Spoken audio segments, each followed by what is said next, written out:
First of all, I would like to thank Father Tony for being so welcome and so kind and so generous, allowing us to be here this weekend to share with you our missions around the world and allowing me to share with you our reflection today. And also thank you for introducing me in the beginning of the Mass, because every time I come to the new place, I'm a little bit worried. Just like today, I came here early and I was walking around to check out this beautiful parish, and someone greeted me, "Good afternoon." So I turned around, "Good afternoon." And that person asked me, "Are you lost?" And I asked, "Why?" So that person said, "Sir, this is not a Buddhist temple." Some people think I look more like a Buddhist monk than a Catholic priest. So once again, I'm Father Hugh. You can call me Huey. Originally from Vietnam, I'm with the Divine Word Missionaries. Our order was founded in Germany by a German priest, St. Arno Jansen. That's why I look more German, right?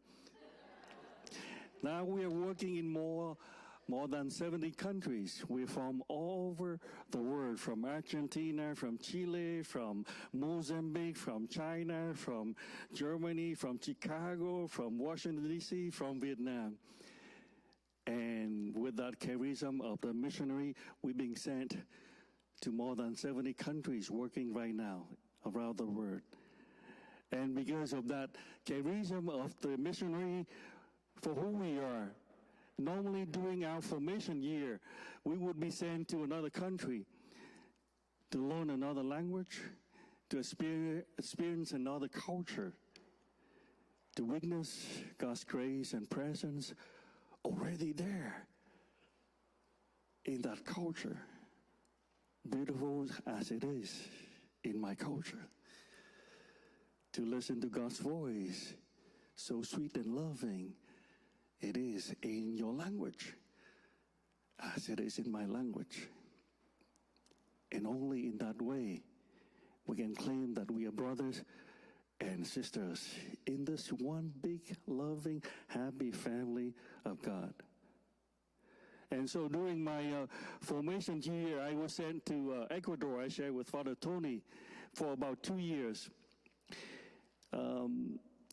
So after studying Spanish for roughly about 3-4 months, I was sent to a small parish.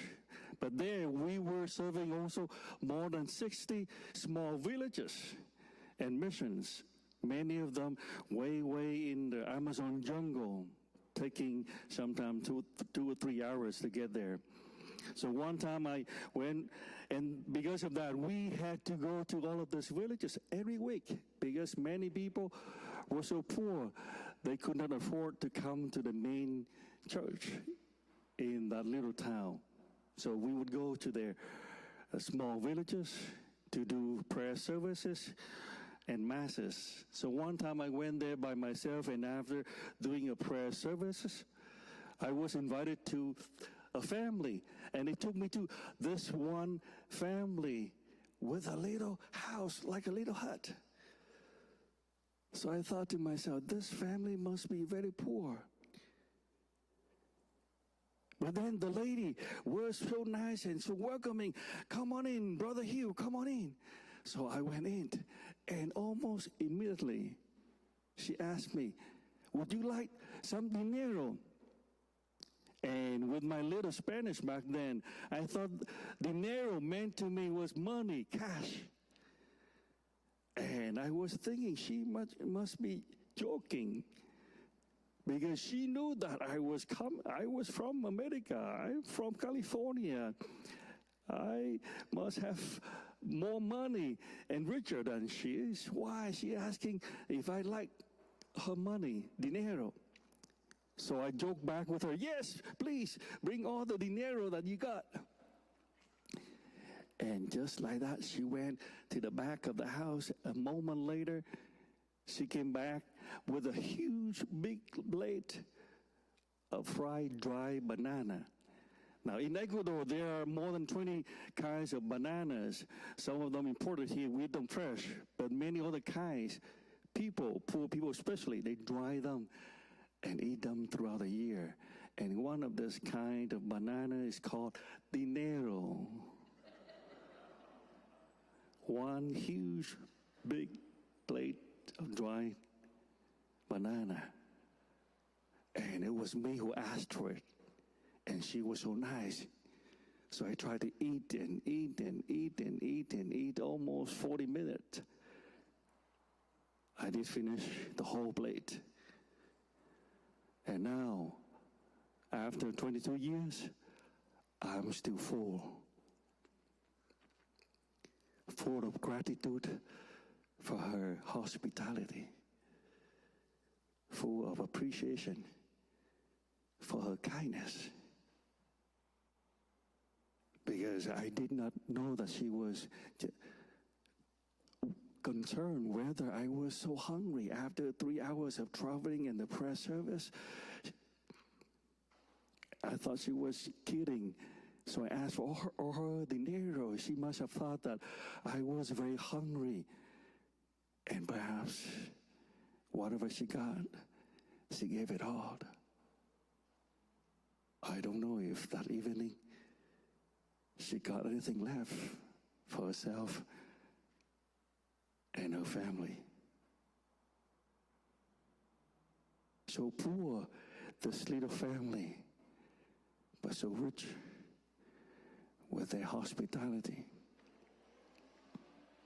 So poor, this lady, but so rich with kindness in her heart. And I believe that is the true riches of heaven. That God wants all of his children to be rich.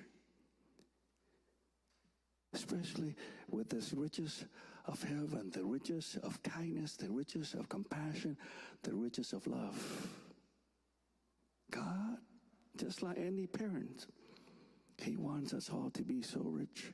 That's why he created this whole universe for us to enjoy. Yeah, make the best out of all of these resources in this whole universe. Enjoy yourself, Adam and Eve. But then we began to worry more about the riches of this world, accumulating as much as we can, to the point of fighting one another and forgetting that there's much more than the riches of this world. Yes, the riches of this world can help us to feel more comfortable, more convenient, but only the riches of heaven, the riches of love, of kindness, can truly bring us joy and fulfillment and happiness in our families, in our communities, in our relationship with one another.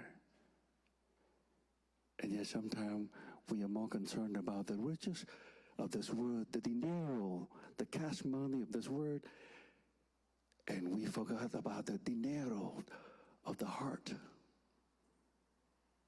And that's why he sent his son down here to remind us that, yes, I come down here not to take away anything from you. I won't even break one rule that you established on this word.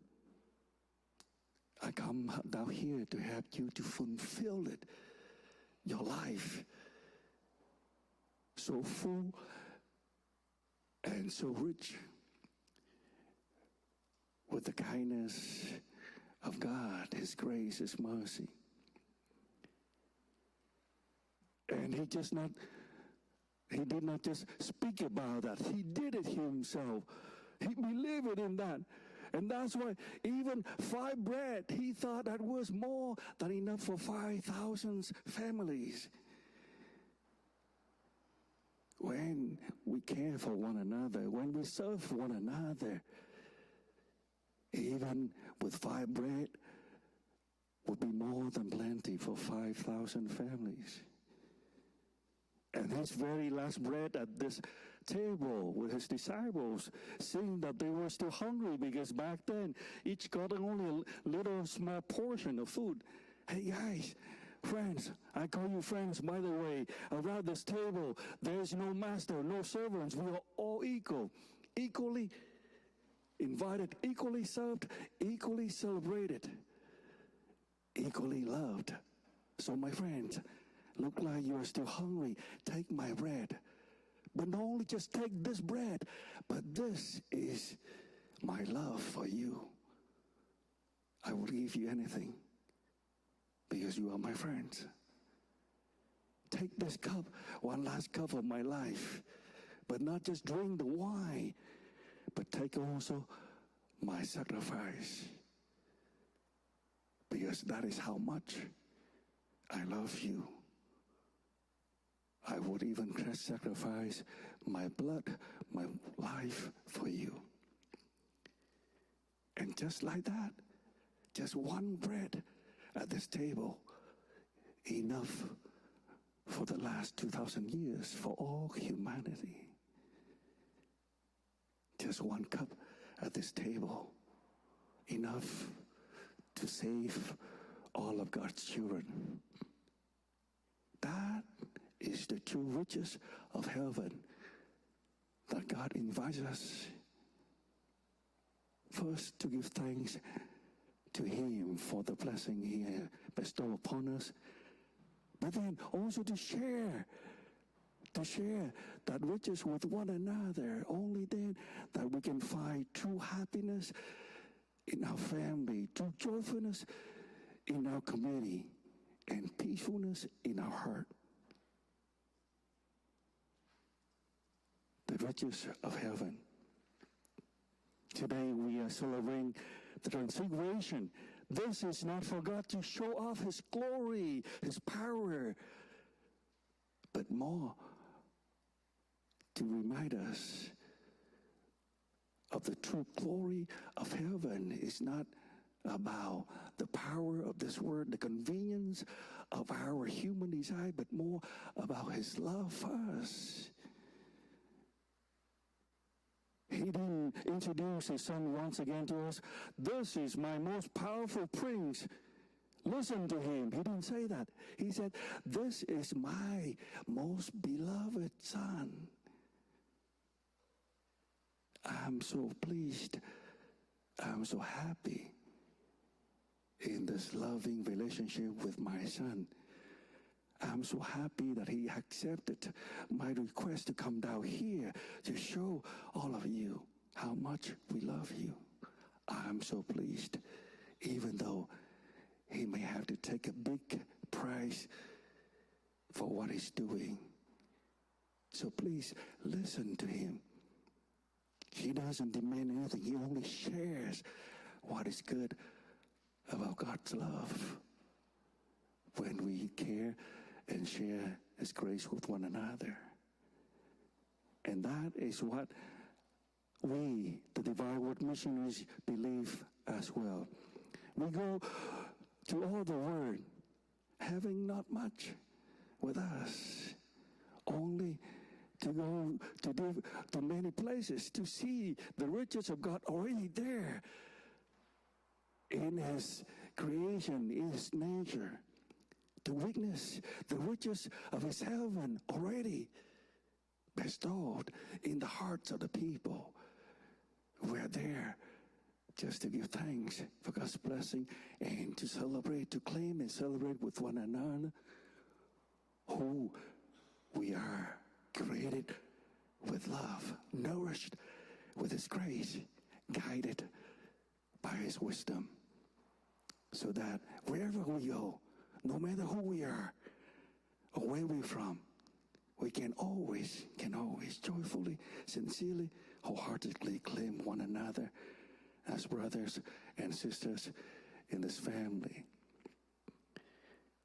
And so before I conclude my homily, I don't know if I get to speak again at the end of Mass, but I'm also very thankful for Father Tony and the whole parish for having me here, because my provincial Father John Kirby told me that when you go there and if you receive any support from the people, their prayers, of course, and any kind of support, you can get to buy your shampoo. So thank you all.